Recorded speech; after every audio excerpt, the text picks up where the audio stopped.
Bom, pessoal, nós vamos iniciar a nossa aula, né? O nosso primeiro módulo aqui do curso Maturidade no Espírito. Eu tenho falado muito na igreja acerca deste curso e da importância que ele tem, né? O pastor Aloysio está de parabéns, é um mestre que teve a inspiração de Deus para nos trazer essas revelações preciosas para os nossos corações. Eu quero aqui desde já começar no primeiro capítulo, ok? Princípios de revelação na palavra. Princípios de revelação na palavra, aula 1. Então vamos lá. Porque precisamos saber a diferença entre a alma e o espírito. Por que precisamos saber a diferença entre alma e espírito? Todo homem é espírito, alma e corpo. O entendimento comum é que o homem é apenas alma e corpo, mas a palavra de Deus claramente diz que o homem é um ser espiritual. O mesmo Deus da paz vos santifique em tudo, e o vosso espírito, alma e corpo sejam conservados íntegros e irrepreensíveis na vinda do nosso Senhor Jesus Cristo. 1 Tessalonicenses 5, 23. Espírito e alma não são a mesma coisa. A palavra de Deus não usaria duas palavras para designar a mesma coisa. Hebreus 4:12, por exemplo, diz que a palavra de Deus é viva e eficaz e penetra até o ponto de dividir alma e espírito. Portanto, é absolutamente vital para a vida cristã sabermos a diferença entre alma e o espírito. Por que precisamos saber a diferença entre alma e espírito? Porque Deus é espírito. Deus é espírito, importa que seus adoradores o adorem em espírito e em verdade. João 4:24. Ora, para que possamos ter contato com a matéria, precisamos ser matéria, e do mesmo modo, para que possamos ter contato com Deus, que é espírito, precisamos ser um espírito. Não podemos ouvir de Deus com os nossos ouvidos físicos, nem tampouco olhá-lo com os nossos olhos da carne. Todavia, nós podemos conhecer a Deus pelo Espírito, pois é por meio do nosso Espírito que entramos em contato com Ele. Se falharmos em discernir o nosso próprio Espírito, como poderemos conhecer a Deus? O novo nascimento é algo que ocorre inteiramente em nosso espírito. O que é nascido da carne é carne, e o que é nascido do espírito é espírito. João 3:6. Todo aquele que é nascido de novo é espírito. Quando Adão pecou, ele morreu, e bem assim toda a sua descendência. A morte de Adão não foi de imediato uma morte física, mas espiritual. O seu espírito morreu para Deus. Isso não significa que o homem natural não tenha espírito, mas o seu espírito está morto, incapaz de manter contato com Deus. O novo nascimento é renascer deste espírito para Deus, que funciona como um rádio que capta as ondas celestiais. O conhecimento espiritual é adquirido no espírito. Ora, o homem natural não aceita as coisas do Espírito de Deus, porque eles são loucura, e não podem entendê-las, porque elas se discernem espiritualmente. 1 Coríntios 2:14. Não é que as coisas do Espírito sejam difíceis ou misteriosas, mas o espírito do homem natural está morto, e seu rádio espiritual não sintoniza a frequência, as ondas que vêm do trono de Deus. 2 Coríntios 3:6 diz que a letra mata, e em João 6:63 Jesus disse que as suas palavras são espírito. Se a palavra é espírito, somente o espírito pode percebê-la. Todo conhecimento que tem valor na sua vida, ou seja, as coisas espirituais, é adquirido espiritualmente. Assim, o homem natural, por ter o seu espírito morto, não consegue entender coisas do espírito. O problema é que muitos cristãos, apesar de nascidos de novo, ainda usam as suas mentes para entender coisas que só discernem espiritualmente. Aqueles que não sabem discernir o próprio espírito normalmente leem a Bíblia usando as suas mentes e por isso aproveitam muito pouco. Bom, deixa eu fazer apenas algumas pequenas reflexões aqui para que vocês entendam. Aqui nesse início de estudo, nós estamos aprendendo o que é o Espírito e como sintonizar no Espírito de Deus. Ou seja, toda vez que o Senhor ele vem revelar a sua presença, a sua glória em você, ele não consulta a sua carne, ele consulta diretamente o Espírito. É por isso que no Evangelho de João 3, o homem ele precisa nascer de novo para ter contato com o Espírito Santo, porque o homem natural ele não consegue discernir, ele não consegue compreender e ele não tem o contato. Então, mais ou menos funciona assim: quando nós oramos por alguém, a unção de Deus que nos habilita a manifestar os dons e a presença do Senhor, a unção de Deus, que é a autoridade, ela dá um despertamento no espírito da pessoa. Então ela vai agora decidir em viver alimentando ela foi despertada, agora ela precisa ser alimentada para que aquele espírito ganhe força, né, dentro dela. Ou seja, cada pessoa tem um espírito, cada pessoa. Então o homem na criação ele era espírito, como aqui o apóstolo Paulo fala em Tessalonicenses. O homem era espírito, alma e corpo. Todo que é nascido de Deus é espírito primeiro. Só que quando o homem ele não tem contato com Deus, ele primeiro é corpo, alma e espírito. Então o espírito fica lá embaixo. Ou seja, para que esse espírito que está aqui embaixo ele venha para cima, ele precisa receber uma descarga elétrica, ele precisa ser revitalizado, revivido. Então por isso que a unção ela serve para isso, a oração ela serve para isso, a imposição de mãos ela serve para isso. Porque quando a gente ora por alguém que está morto, nós estamos em vida, a vida de Deus está em nós. Então quando nós temos a vida de Deus, eu posso dar aquilo que eu tenho. Eu não posso dar aquilo que eu não tenho, mas aquilo que eu tenho eu dou. Então eu dou a vida de Deus. Então eu estou aqui, eu imponho as mãos aqui na carne e o Espírito ele recebe. Ou seja, tudo que você sente quando um homem de Deus ou uma mulher de Deus coloca as mãos sobre você e ora por você, ou até mesmo em uma frequência você está ouvindo algo e o seu espírito ele se alegra dentro de você, você se arrepia, algo do tipo acontece, aquela eletricidade, aquele fogo. O que você está sentindo na sua carne é um reflexo do que o seu espírito recebeu primeiro. Então por isso que o homem ele perdeu essa natureza de espírito, alma e corpo. Aí, agora o homem ele é corpo, alma e espírito. Corpo, matéria, alma, pensante, centro das emoções, e o espírito, a base de Deus, aonde Deus habita, no espírito do homem. Então, o que eu preciso fazer para ressuscitar o meu espírito? Aceitar Jesus.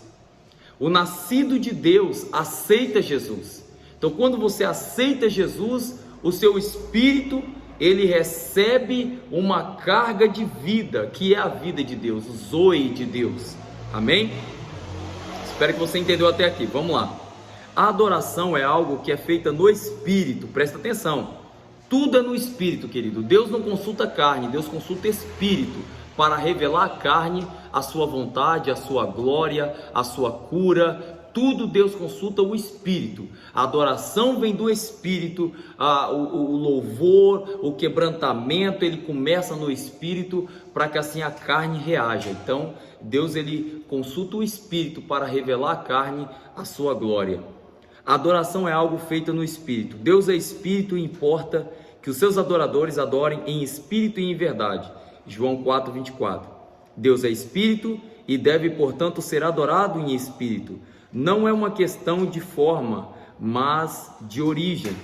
Devemos exercitar o nosso espírito que queremos adorar a Deus. Se falharmos em perceber o nosso próprio espírito, a nossa adoração será comprometida e o máximo que alcançaremos será um louvor no nível de mente e da alma, ou seja, vou falar coisas que eu não estou sentindo, né? Devemos orar sem cessar no Espírito. Efésios 6,18 diz que com toda oração e súplica, orando em todo o tempo no Espírito, e para isto vigiando com toda perseverança e súplica por todos os santos aqui é a igreja. Efésios 6,18. Que farei, pois? Orareis com o Espírito, mas também orarei com a mente, cantarei com o Espírito, mas também cantarei com a mente ou com a alma. 1 Coríntios 14, 15. Existe um tipo de adoração que é feita no nível do Espírito. A oração em língua, por exemplo, em 1 Coríntios 14, 14, Paulo diz: se eu orar em outras línguas, então meu espírito ora. 1 Coríntios 14, 14. E no verso seguinte ele diz: orareis com o Espírito. 1 Coríntios 14, 15. Para orar com o Espírito, não precisamos usar a mente. Por isso, podemos orar o tempo todo, mesmo enquanto trabalhamos ou estudamos. Existe um tipo de oração que é feita no nível do Espírito. Como poderei fazer esse tipo de oração se eu nem mesmo sei que possuo um Espírito? A adoração é uma oração que também é no Espírito. A prática normal da vida cristã implica uma compreensão clara de que somos ser espiritual, que possui uma alma e habita em um corpo, e precisa aprender e exercitar o espírito humano recriado para contatar o Senhor e ser por Ele guiado. Tudo o que nós necessitamos para alcançarmos uma vida cristã plena e frutífera já nos foi dada pelo Espírito Santo que habita em nós. Amém? Ou seja, como que eu oro em espírito? Exemplo, o seu espírito não vai sair da carne para orar, não. Então é por isso que eu costumo ensinar na igreja, né, em que eu pastoreio, e também aos demais irmãos que me acompanham nas redes sociais, que você, quando você ora, sabe, você precisa estar conectado em Deus. Não é a tua mente que ora, mas o teu espírito ora. E na oração, quando você tiver um tempo individual, um tempo de secreto com Deus, que você gaste este tempo. Você sabe, querido, tira toda a concentração, tira tudo que o embaraço, pare de pensar em tudo, esvazie a sua mente, esvazie teu ser, esvazie tudo em você, e aí você começa a orar, até que a presença de Deus ela seja revelada ao seu espírito. E durante o dia, como fazer isso? Você pode orar adorando, você pode levantar um louvor de adoração, colocar um louvor no seu celular, no fone, ouvindo o fone, você pode estar escutando o rádio ou o YouTube, eu não sei o que você gosta de fazer para adorar a Jesus. Eu só sei que quando você fizer, não faça apenas como se tivesse trocando, sabe, apenas mexendo os lábios, não. Fale consciente aquilo que você está cantando.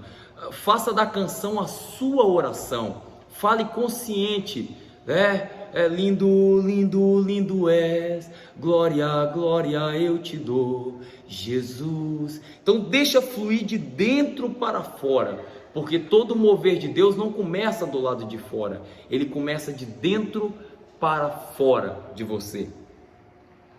Somos exortados a andar no Espírito. Digo, porém, andai no Espírito e jamais satisfarei a concupiscência da carne. Gálatas 5:16. Em 1 Coríntios 14:14, Paulo diz: se eu orar em outras línguas, então meu espírito ora. 1 Coríntios 14:14. Veja a forma como ele diz: se eu orar, então meu espírito ora.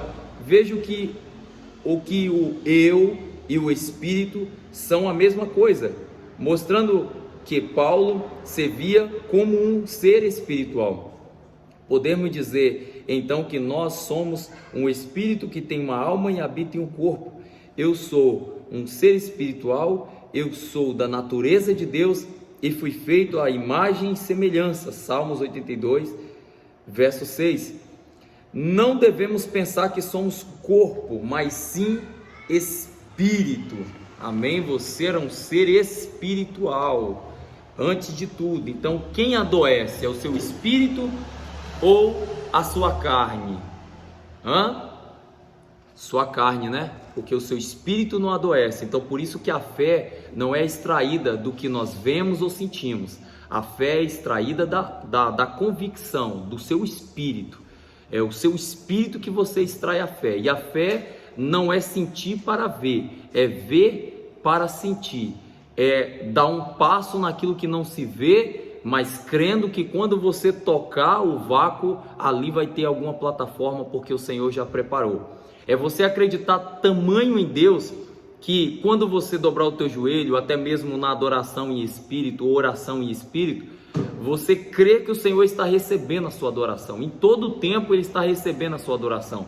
Você precisa entender que quem adoece é a sua carne e não o seu espírito. Então o seu espírito está curado e cura a sua carne. Então, para que você receba cura, acredite, você já está curado, porque o seu espírito diz isso: eu estou curado. Amém? Você que está passando por luta, a sua carne enfrenta as lutas, o seu espírito é livre. Então extrai a força do seu espírito, porque ali habita Deus. Então vem de Deus a tua força, do seu espírito. Vamos lá. Toda direção que o Espírito nos dá vem através do nosso espírito, que é a parte do nosso ser, e tem a função de contatar a Deus.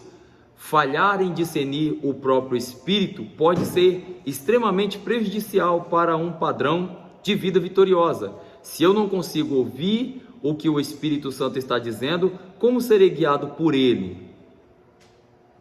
Esse é o centro da vida cristã. Deus habita em nós, na pessoa do Espírito Santo, nos moldando e nos guiando a toda a verdade. Esse é o ápice da revelação de Deus. Cristo Jesus habita em nós, sendo a nossa própria vida. A vida cristã consiste em duas substituições. A primeira na cruz, onde Ele morreu em nosso lugar, e a outra é no nosso dia a dia, onde Ele vive a vida cristã por nós. Tudo que é feito por sua graça, a salvação e a santificação. Servimos a Deus no Espírito, porque Deus, a quem sirvo em meu Espírito no Evangelho de seu Filho, é minha testemunha de como incessantemente faço menção de vós. Romanos 1:9. A maneira de servirmos a Deus é exercitando o nosso espírito para podermos conhecer o coração dele e fazermos a sua vontade. João 16:13. Diz: o Espírito da verdade nos guiará a toda a verdade. Como o Espírito nos guia a toda a verdade? Como o Espírito nos guia a toda a verdade? Falando conosco através do nosso espírito recriado. Como podemos perceber o nosso espírito? Somos aptos a ter comunhão com Deus porque somos espírito. Por isso podemos ouvir e falar com o nosso Senhor. Evidentemente, somos também alma e corpo. Em Romanos 7:18, Paulo também diz: porque eu sei que em mim, isto é na minha carne. Romanos 7:18. Veja que ele também diz que é matéria. Nós somos um ser triuno. A divisão que ora fazemos é apenas visando facilitar a aprendizagem. Eu sou apenas um homem e não três. O espírito, alma e corpo são partes de um único ser, o homem. Entretanto, o nosso corpo será glorificado, pois o corpo que hoje possuímos é apenas a casa onde moramos nessa terra. Paulo nos diz em 2 Coríntios 5:1 e 2 que o corpo é apenas a nossa casa terrena. Quando estivermos com o Senhor, receberemos uma habitação celestial. Podemos dizer então que somos um espírito que tem uma alma e habita em um corpo. Mas como posso perceber o meu espírito, já que sei perceber o meu corpo e também a minha alma, ou seja, minha mente e minhas emoções? Porque não é judeu quem o é apenas exteriormente, nem o circuncisão a que é somente na carne, porém judeu é que o é interiormente, e circuncisão o do coração, no espírito, na segunda a letra, cujo louvor não procede do homem, mas de Deus. O nosso espírito muitas das vezes é chamado de coração na Bíblia. Os dois termos parecem ser intercambiáveis. Paulo explica que o coração é o espírito, ou pelo menos é o meio pela qual ele pode ser percebido, não apenas este órgão físico que pulsa em nós. Quando a Bíblia fala de coração, ela está falando de algo íntimo, das profundezas do nosso ser. Ele é o meio pelo qual o espírito pode ser percebido. Amém? E é isso aí, querido. A Bíblia diz que é do coração que se procede as saídas da vida. Então aqui, esse termo de Provérbios é o espírito. Sabe de onde sai a vida? Do seu espírito. Sabe de onde sai o milagre? Do seu espírito. Porque toda obra de Deus começa dentro para fora. É de dentro para fora que Ele inicia a obra em nós e através de nós. Eu espero que este primeiro estudo tenha sido um divisor de água para a sua mente, alma, e eu tenho certeza que agitou muito o seu espírito. Bem, eu quero deixar uma pequena lição para você. Eu quero que você pegue um ovo, ok? E você vai dividir ele em 3, certo? Você vai dividir ele em 3 etapas ou 3 substâncias. Você vai pegar a casca, você vai deixar de um lado, você vai pegar a clara, vai deixar de outro e vai deixar a gema. Assim você vai entender quem é você, ok? Você é uma casca, tem uma gema, tem uma clara e possui uma gema que fica lá no meio, no centro, ok? E assim você também vai entender a natureza de um único Deus. Amém? Que o Senhor te abençoe e até o próximo estudo.